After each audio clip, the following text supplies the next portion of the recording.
Armory disc golfers, welcome back to another video. Today, I'm finally putting my foot down. You should too. Let's get into it.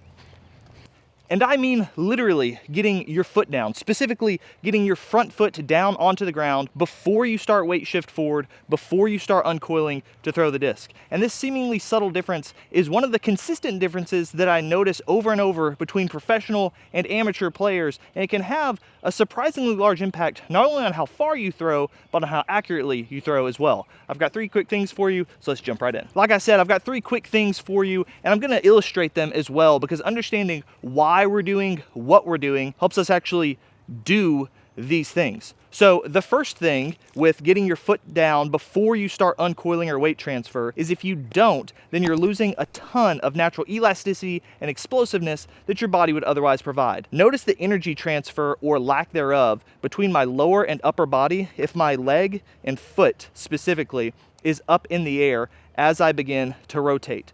There isn't very much, if any, energy transfer going on from my lower body to my upper body. Now, if I put my foot down onto the ground and I have this same hip rotation, this same leg drive coming up through, now all of a sudden my shoulders, without me actively moving them, my shoulders are pulled into the motion because a natural kinetic chain is being connected here, so I can get power, energy from my legs up into my shoulders to transfer into the disc to throw. And getting correct energy transfer from your lower body to the disc is part of having proper timing in your throw. If you want to see my full hack on how to have proper timing in your throw that all professionals do, check out this video. But now we've got to jump into point number 2. If you're not getting your foot down onto the ground before you start your weight transfer, before you start uncoiling to throw the disc, not only are you costing yourself natural elasticity from leg drive, you're also just putting yourself in a really non-explosive position, because what naturally happens is when people start their weight transfer before the disc comes down onto the ground, they'll have this rocking over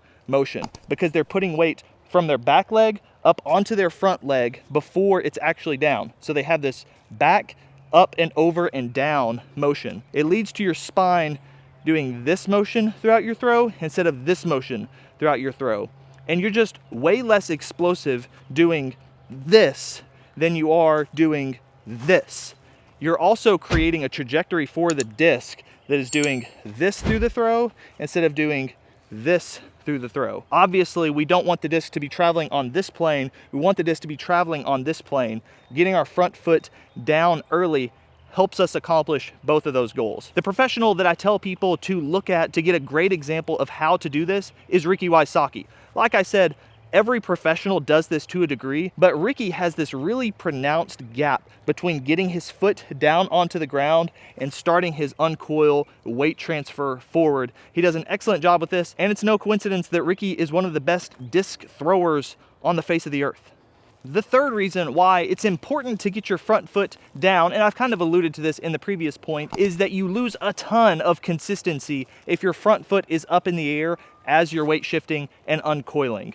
Not only are you messing with the trajectory of the disc, that also jacks with your nose angle. You're going to be throwing nose up sometimes, nose down sometimes, all over the place there. You're also going to be landing on a much more inconsistent base, because if I'm trying to get my foot down onto the ground right here, and I'm also uncoiling and throwing through as I'm doing it, sometimes my foot will land more open, sometimes it will land more closed, sometimes it will land closer in, sometimes it will land farther out. If we just go slow and make sure that our foot lands here in this proper position every single time, I can be much more consistent here, and then from here explode up and over and project the disc down the fairway, not only farther like we've talked about in these first 2 points, but more consistently as well. Another pro to go look at, you've been looking at him for the last year or 2 of your lives, is Simon Lizotte. Watch how he gets that front foot down and then just pops through with his upper body seemingly effortlessly, because he's put his foot down, he's got a good base, and he allows just the natural energy transfer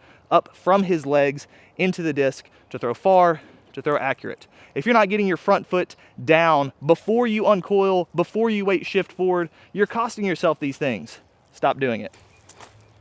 Also, like and subscribe.